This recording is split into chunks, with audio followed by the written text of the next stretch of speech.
بسم اللہ الرحمن الرحیم۔ السلام علیکم۔ عظیم سلطنت مصر کے سرزمین میں ایک بستی ایسی تھی جس کی گلیوں میں ایک ایسے بوڑھے یہودی کا نام بڑے احترام اور عجیب خوف کے ساتھ لیا جاتا تھا۔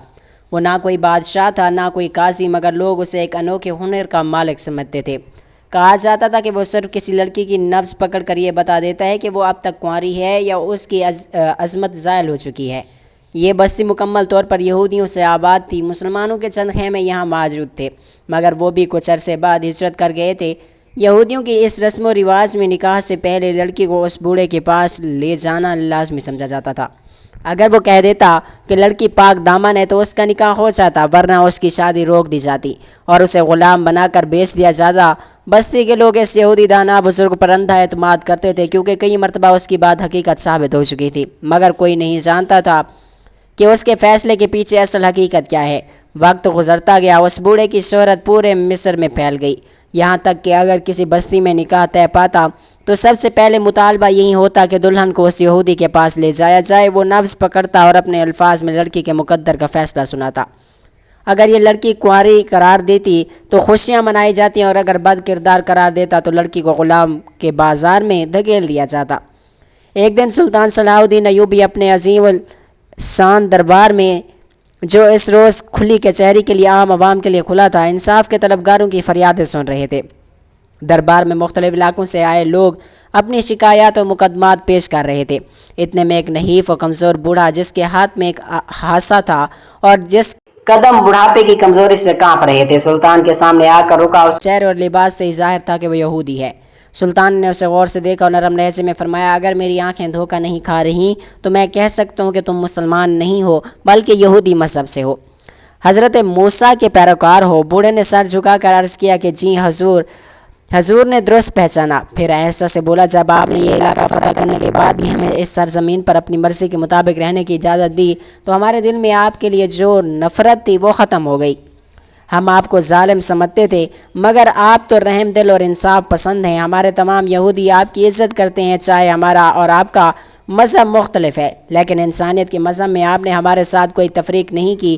اس عظیم و شان شوکت والی سلطنت کو فتح کرنے کے بعد بھی آپ نے ہمیں ہمارے مذاہب اور عقائد کے مطابق آزادی دے کہ جس طرح چاہو اپنی عبادات کرو، تم پر کسی قسم کی ناجائز سختی نہیں کی جائے گی۔ یہ سن کر سلطان نے مسکرا کر اس کا شکریہ ادا کیا اور کہا، بتاؤ کس حاجت نے تمہیں اتنے فاصلے سے یہاں تک پہنچایا؟ بوڑھے نے لرزتی ہوئی آواز میں کہا، حضور ہم ایک بڑی مصیبت میں گرے ہوئے ہیں، بس بستی کے لوگ بے بس ہیں اور ان کے لیے انصاف کا واحد سہارا آپ ہیں۔ سلطان نے فوراً دریافت کیا کہ کیا معاملہ ہے، تو بوڑھے نے تفصیل سے بتایا کہ ہمارے علاقے میں ایک بوڑھا یہودی ہے جو لڑکیوں کی نبض دیکھ کر فیصلہ سناتا ہے کہ وہ کنواری ہیں یا نہیں ہے۔ اگر وہ پاک دامن کہہ دے تو ان کی شادی ہو جاتی ہے، اور اگر وہ بد قرار کہہ دے تو لڑکی کو غلام بنا کر بھیج دیا جاتا ہے۔ لوگ اس پر اندھا یقین کرتے ہیں کیونکہ کئی بار اس کی بات درست نکلی ہے، مگر حضور مجھے شک ہے کہ اس کے پیچھے کوئی چال، کوئی خفیہ حقیقت ہے، یا اس کے پاس کوئی ایسا عمل یا کالا جادو یا کچھ بھی ایسی طاقت ضرور ہے جو کسی کو معلوم نہیں۔ پھر اس کی آواز اور بھاری ہو گئی، حضور میری ایک ہی بیٹی ہے جسے میں نے بڑی محبت اور ناز و نام سے پالا ہے۔ آج جب اس کی شادی کا وقت آیا تو اس کے منگیتر نے شرط رکھی کہ پہلے اسے اس بوڑھے کے پاس لے جایا جائے۔ اگر وہ اسے پاک دامن قرار دے تو نکاح ہوگا، ورنہ اس کا انجام بھی باقی لڑکیوں جیسا ہوگا۔ بوڑھے نے کپ کپاتی آواز میں کہا، میں جانتا ہوں کہ میری بیٹی پاک دامن اور معصوم ہے، اس نے کبھی گھر کی چار دیواری سے باہر قدم نہیں رکھا، مگر مجھے ڈر ہے کہ وہ یہودی ضرور اسے بد کردار قرار دے گا۔ سلطان نے سنجیدگی سے اور کچھ دیر توقف کے بعد اس یہودی بزرگ سے پوچھا کہ تمہیں ایسا کیوں لگتا ہے؟ تو بوڑھے نے جواب دیا، حضور آج تک جتنی لڑکیوں کو اس نے پاک دامن قرار دیا وہ بڑے عہدیداروں، جاگیرداروں یا صاحب حیثیت خاندانوں کی بیٹیاں تھیں، اور جنہیں بد کردار کہا وہ یا تو غریب گھرانوں سے تعلق رکھتی تھیں یا بالکل لاچار تھیں۔ میں ایک بوڑھا لوہار ہوں، اپنی بستی میں ایک چھوٹی سی دکان چلاتا ہوں، مجھے یقین ہے کہ وہ میری بیٹی کے ساتھ انصاف نہیں کرے گا، اور اگر اس نے ایک بار کہہ دیا کہ اس کا کردار درست نہیں تو بستی کے لوگ مجھ سے مجبور کریں گے کہ میں اسے غلام بنا کر بیچ دوں، کیونکہ یہی ہماری سالہ سال سے آباد بستی کا دستور رہا ہے اور کوئی بھی اس کی خلاف ورزی نہیں کر سکتا۔ کیونکہ جس کی بیٹی بد کردار نکلتی ہے اسے سزا اور نیلامی عام کے لیے بازار میں بیچنا پڑتا ہے، اور جو والدین یا سربراہ یہ نہیں کرے گا اس کے سارے خاندان کو انوکھی سزا دی جاتی ہے۔ ان سے تمام لوگ رشتہ ناطہ توڑ لیتے ہیں اور سزا کے طور پر انہیں گھر میں ہی قید کر دیا جاتا ہے، حتیٰ کہ وہ گھرانہ بھوک اور پیاس سے بلک بلک کر دم توڑ دیتا ہے۔ اور یہ سب ہمارے لوگوں کے لیے عبرت حاصل کرنے کا مقام ہوتا ہے کہ آئندہ سے قبیلے کی اس سالہ سال پرانی رسم اور رواج کا کوئی منکر نہ ہو۔ لیکن سلطان معظم، میری بیٹی جسے میں نے بڑے ناز و نخروں سے پالا ہے، وہ مجھے جان سے زیادہ عزیز ہے۔ اگر میں صحیح کہوں وہ میری جان کا ٹکڑا ہے، میں اسے کیسے بیچ سکتا ہوں؟ اسے بیچنے سے بہتر ہے کہ میں خودکشی کر لوں اور اس کے دکھ دیکھنے سے پہلے میں اس دنیا سے چلا جاؤں، کیونکہ میں اپنی بیٹی کو لاچارگی اور بے بسی کے عالم میں نہیں دیکھ سکتا۔ یہ سن کر سلطان کے چہرے پر غصے اور حیرت کے آثار نمودار ہو گئے۔ انہوں نے بلند آواز میں فرمایا کہ یہ کیسا قانون ہے اور یہ کیسی جہالت! میں ابھی حکم دیتا ہوں کہ اس بوڑھے یہودی کو گرفتار کر کے میرے سامنے لایا جائے۔ بوڑھا لوہار ہچکتاتے ہوئے بولا، حضور چھوٹا منہ بڑی بات۔ بوڑھے لوہار کی بات ختم ہوئی تو اس نے جھجکتے ہوئے عرض کیا، حضور اس بوڑھے پر بستی کے لوگ بے پناہ بھروسہ کرتے ہیں اور ان کے نزدیک وہ عام انسان نہیں بلکہ ایک عبادت گزار بزرگ ہے، کیونکہ وہ دن رات کا بیشتر وقت عبادت میں گزارتا ہے۔ لوگ اس کے زہد و تقویٰ کی مثالیں دیتے ہیں اور اس کے دروازے پر عقیدت مندوں کا ہجوم لگا رہتا ہے۔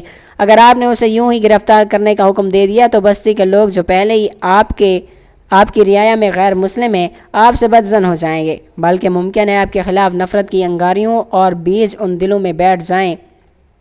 لیکن اگر آپ اس یہودی کا اصل چہرہ خود ان کے سامنے بے نقاب کر دیں تو مجھے ذرا سا بھی شک نہیں بلکہ پورا یقین ہے کہ پوری بستی کے یہودی اسلام قبول کر لیں گے، لوگ امن پر آ جائیں گے۔ لوگ پہلے ہی آپ کی انصاف پسندی اور رحم دلی سے متاثر ہیں، اور اگر وہ اپنی آنکھوں سے دیکھ لیں کہ یہ شخص دراصل کیسا دھوکے باز ہے تو وہ ضرور حق بجا لائیں گے، کیونکہ سلطان معظم میرے والد کہا کرتے تھے کہ الفاظ اور تلوار وہ کام نہیں کرتے جو عمل کر دیتا ہے۔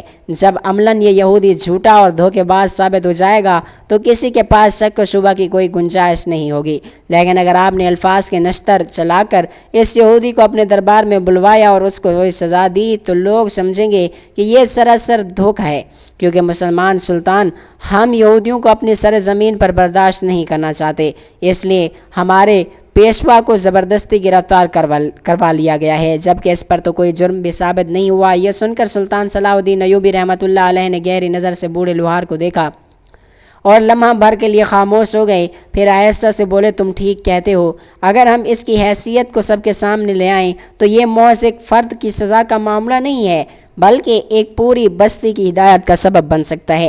مگر سلطان کے چہرے پر سنجیدگی کے آثار تھے، وہ جانتے تھے کہ ایسا کرنے کے لیے قیام تدبیر کافی نہیں ہوگی، لیکن اس کا اصل چہرہ سب کے سامنے لانے کے لیے ہمیں ایک غیر معمولی منصوبہ بنانا پڑے گا، کیونکہ وہ اپنے دفاع میں ہر حال چال چل سکتا ہے۔ یہ کہہ کر سلطان گہری سوچ میں ڈوب گئے۔ چند لمحوں بعد انہوں نے دربار میں موجود اپنے ماہر زیر کو بلایا۔ وزیر حاضر ہوا تو سلطان نے دھیمی آواز میں کہا، کسی ایسے ماہر کو تلاش کر لاؤ جو میرے بازوں کو اس طرح تیار کر دے کہ وہ بالکل عورت کا معلوم ہو۔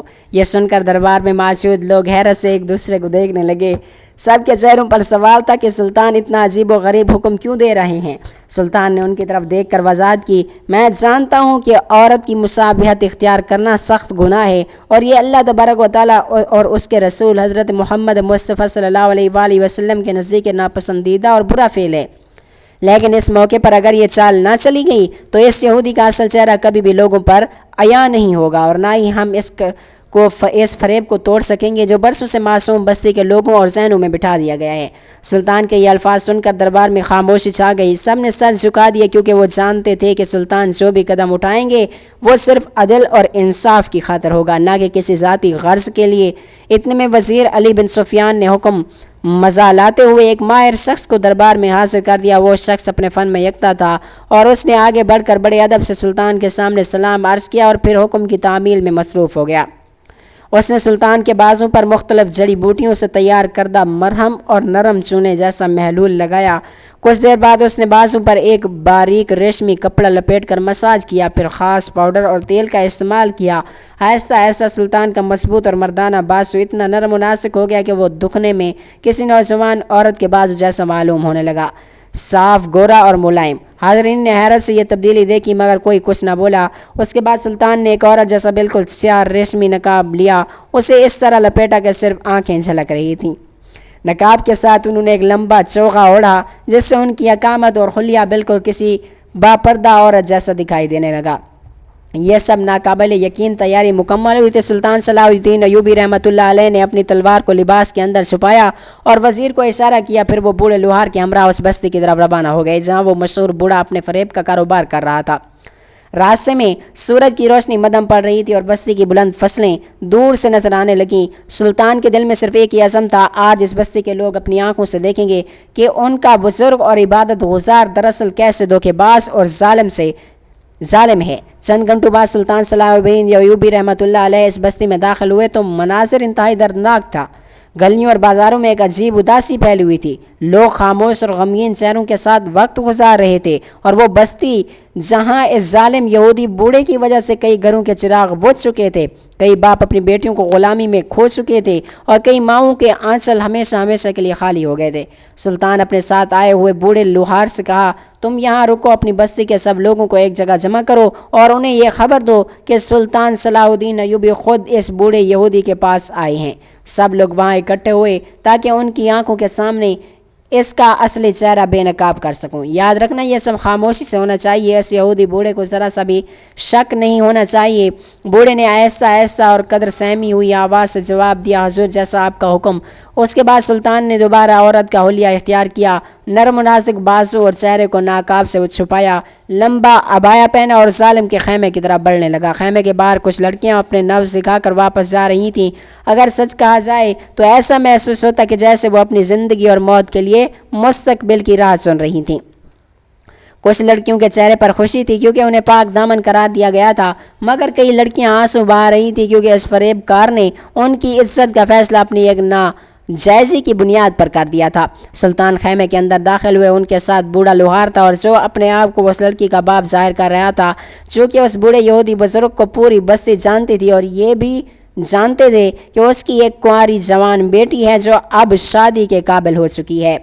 اس چیز کا فائدہ اٹھاتے ہوئے سلطان نے اس بزرگ کو اپنا والد ظاہر کیا اور خود اس کی بیٹی بن کر اس یہودی کے پیشوا کے سامنے اپنی پاک دامنی ثابت کرنے کے لیے یہاں بستی کے رسم و رواج کے مطابق حاضر ہو گئے۔